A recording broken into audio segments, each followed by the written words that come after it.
Good morning everyone. आप सभी विद्यार्थियों से एक अपील है कि जिस भी विद्यार्थी को मेरा पढ़ाया हुआ समझ में आए वो प्लीज़ चैनल को लाइक और सब्सक्राइब जरूर कर दें, क्योंकि ये आपको मेरी नेक्स्ट इन्फॉर्मेशन आप तक पहुंचाने के लिए हेल्प करेगा। धन्यवाद साथियों। आइए आज हम अपनी नेक्स्ट क्लास में इसी टॉपिक को आगे पढ़ते हैं। तो लास्ट क्लास में मैंने ये करवाया था कि 100 साल में 24 वर्ष लीप वर्ष होंगे और 100 में से 24 कम करो तो 76 वर्ष साधारण वर्ष होंगे। बात की जाए 200 साल में कितने लीप वर्ष होंगे, तो 200 में 24 का डबल करो 48 वर्ष लीप वर्ष होंगे, और 200 में से 48 कम करोगे तो 152 साल साधारण वर्ष होंगे। अब बात की जाए 300 साल की कि 300 साल में कितने लीप वर्ष होंगे, तो 24 का ट्रिपल 3 गुना कर दो, 24 दिए 72 साल लीप वर्ष होंगे और 228 साल साधारण वर्ष होंगे। 300 में से 72 घटा दो, जो बच गए वो सारे साधारण वर्ष ही होंगे। और नेक्स्ट 400 साल की बात की जाए तो 400 साल में कितने लीप वर्ष होंगे।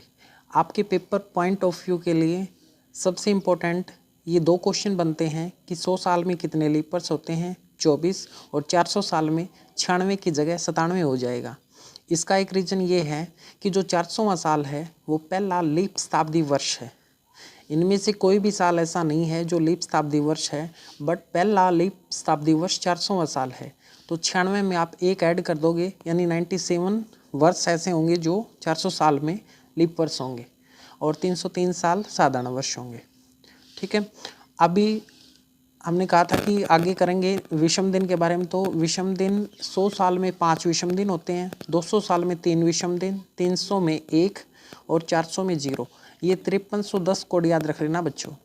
अब ये विषम दिन निकलते कैसे हैं, इसका एक पॉइंट यहीं समझो। देखो, विषम दिन, जब भी आप विषम दिन निकालने हो तब आप दिनों को 7 से विभाजित करें और शेषफल निकालें। जैसे पेपर में आपसे पूछे कि 365 दिन या एक साधारण वर्ष में कितने विषम दिन होते हैं, तो 7 से डिवाइड करो, 52 सत्ते 364, एक शेषफल बच गया। तो जो शेषफल बचेगा या जो 7 से कम वैल्यू होगी शेषफल में वो विषम दिन होंगे।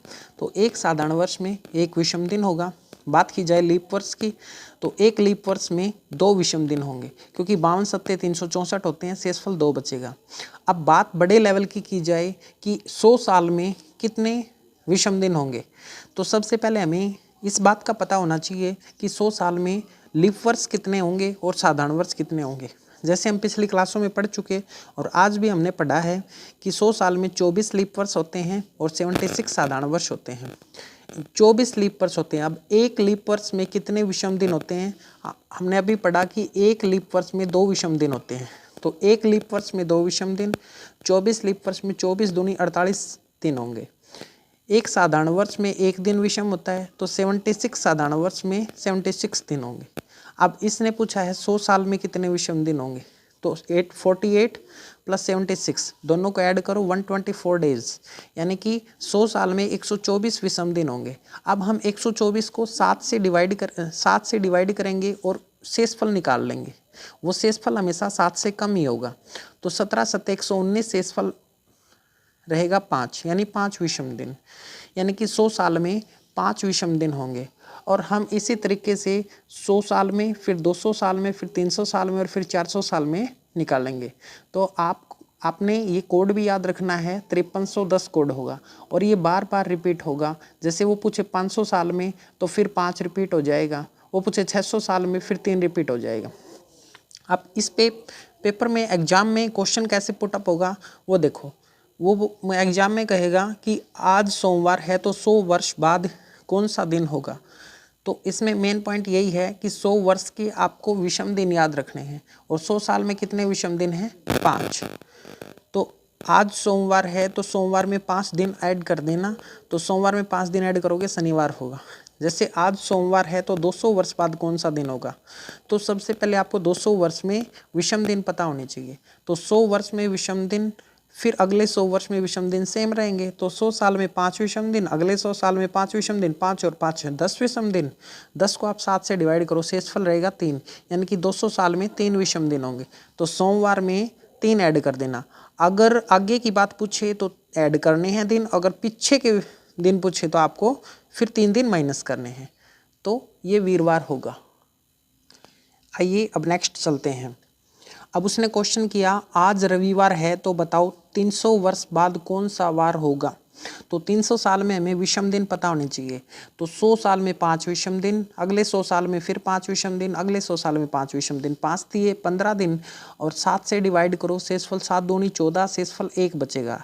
यानी कि 300 साल में एक दिन विषम होगा, तो रविवार में एक दिन ऐड कर देना, सोमवार हो जाएगा। अगर वो पूछे 300 साल पहले कौन सा वार था, तो रविवार में एक दिन कम करोगे, क्योंकि अगर पहले की बात पूछे तो दिन रिवर्स हो जाएंगे, उल्टे चलेंगे, और बाद की बात पूछे तो दिन बढ़ जाएंगे। अब 400 वर्ष में कितने लीप वर्ष होंगे। अब 400 वर्ष में 97 लीप वर्ष होंगे। क्यों होंगे? क्योंकि 100 साल में 24 वर्ष होते हैं, तो 400 में 24 चौके 96, और एक जो साल है वो 400वां साल भी लीप वर्ष होगा, क्योंकि जो 400वां साल है वो फर्स्ट लीप शताब्दी वर्ष है, तो ये 97 वर्ष होंगे। ये इंपॉर्टेंट क्वेश्चन है। नेक्स्ट, ये 2 बातें आपको पता होनी चाहिए कि एक साधारण वर्ष का first day and last day, पहला दिन और अंतिम दिन हमेशा समान होता है, यानी 1 जनवरी और 31 दिसंबर दोनों का दिन ही समान होता है। तो पेपर में कई बार क्वेश्चन आ चुका, जैसे 1 जनवरी 2001 का रविवार है तो 31 दिसंबर 2001 का कौन सा वार होगा। तो फिर आपको पता होना चाहिए फर्स्ट डे हमेशा 1 जनवरी होता है और लास्ट डे 31 दिसंबर होता है, तो दोनों सेम है, तो ये भी रविवार होता है, ये भी रविवार होगा। लीप वर्ष का पहला दिन अंतिम दिन हमेशा एक दिन का अंतर होगा। क्यों होगा? क्योंकि इसमें 29 फरवरी एक्स्ट्रा बीच में आ गई, इसलिए इसका एक दिन का डिफरेंस होगा। तो 1 जनवरी 2004 का रविवार है तो 31 दिसंबर 2004 का सोमवार होगा। अब पता कैसे चला ये लीप वर्ष है? 2004 को आप 4 से डिवाइड करो, जो वर्ष 4 से कंप्लीट डिवाइड होगा वो लीप वर्ष होगा। ठीक है। इसके बाद एक मोस्ट इम्पॉर्टेंट मेथड है, एक रूल है, उसको एक कोडिंग है, इसको समझना और इसको याद रखना बहुत ज़रूरी है। ये पूरे चैप्टर को कवर करेगा।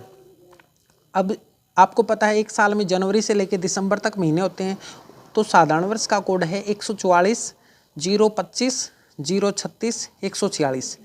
इसको याद रखने का तरीका 12 का स्क्वायर, 5 का स्क्वायर, 6 का स्क्वायर और 12 के स्क्वायर में 2 जोड़ दिया, यानी 144 में 2 जोड़ दिए 146। और लीप वर्ष में सिर्फ 2 महीनों में चेंज होगा, जनवरी के महीने में और फरवरी के महीने में एक एक कम कर दो दोनों कोडों में से, बाकी सेम रहेगा। अब इसमें मोस्ट इम्पोर्टेंट बात यह है कि जिन महीनों के कोड समान हैं उन सभी महीनों के सभी दिन समान होंगे। मीनिंग ये है जैसे जनवरी का कोड अक्टूबर के साथ मैच हो रहा है तो जनवरी और अक्टूबर के सभी दिन समान होते हैं। 1 जनवरी का जो वार होगा वही 1 अक्टूबर का होगा, 10 जनवरी का जो वार होगा वही 10 अक्टूबर का होगा। ऐसे ही फरवरी, मार्च और नवंबर, इन सभी महीनों के दिन समान होंगे। ऐसे ही अप्रैल और जुलाई का दिन, और ऐसे ही अगस्त और दिसंबर का दिन, ठीक है, सॉरी सितंबर और दिसंबर का दिन, ये सेम रहेंगे। ठीक है, तो यही बातें आगे बताएं कि साधारण वर्ष की बात की जाए तो जनवरी और अक्टूबर दोनों सेम रहेंगे। जनवरी के सभी तारीखों के वार अक्टूबर के सभी तारीखों के वार के समान होंगे। 5 जनवरी का बुधवार है तो 5 अक्टूबर का भी बुधवार होगा।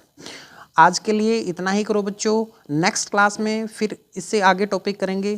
तो जिस भी बच्चे को, जिस भी स्टूडेंट्स को समझ में आया है, प्लीज़ लाइक एंड सब्सक्राइब जरूर करें अपने चैनल को और अपने साथ जुड़े रहें। और लाइक और सब्सक्राइब करोगे तो मेरी इन्फॉर्मेशन आपके पास अपने आप पहुंच जाएगी। Thank you, good night.